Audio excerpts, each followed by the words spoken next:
Mr. Null, thank you very much for accepting, my request to interview you. Just briefly, one question I would like to do is to ask, why is it that the American people hasn't been rising up the way perhaps we've seen in Middle East and North Africa? The American public are too comfortable. You cannot compare a poor person in Egypt who may not have more than a loaf of bread for a week compared to the average American. We have suffering, we have poverty, we have children who are hungry, but we don't have children dying on the streets of starvation.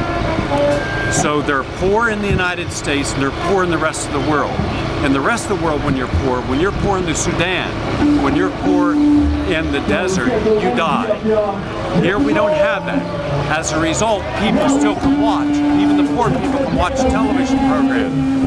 We have some security, and we also have people promising them things will get better. The trouble is the people promising that we'll get better are the very people who support Bank America and support Wall Street.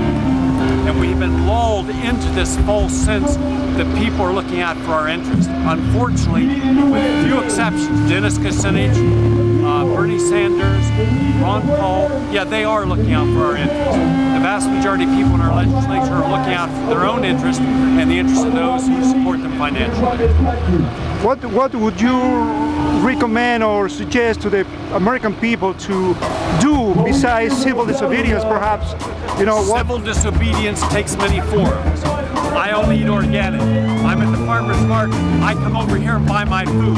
When I buy locally grown organic produce, and I don't buy it from the corporatized Whole Foods across the street that gets its food from commercial farms, when I buy non-brand name, when I do not shop at Walmart, when I do not eat at McDonald's, when I do not buy Coca-Cola, when I do not buy processed sugar, then when I do not keep my money in Bank America but small trusts, then I am protesting. There are many ways of protesting, not just going to the streets, but where you put your money. Right, you have to vote with your pockets, in other words. That's right.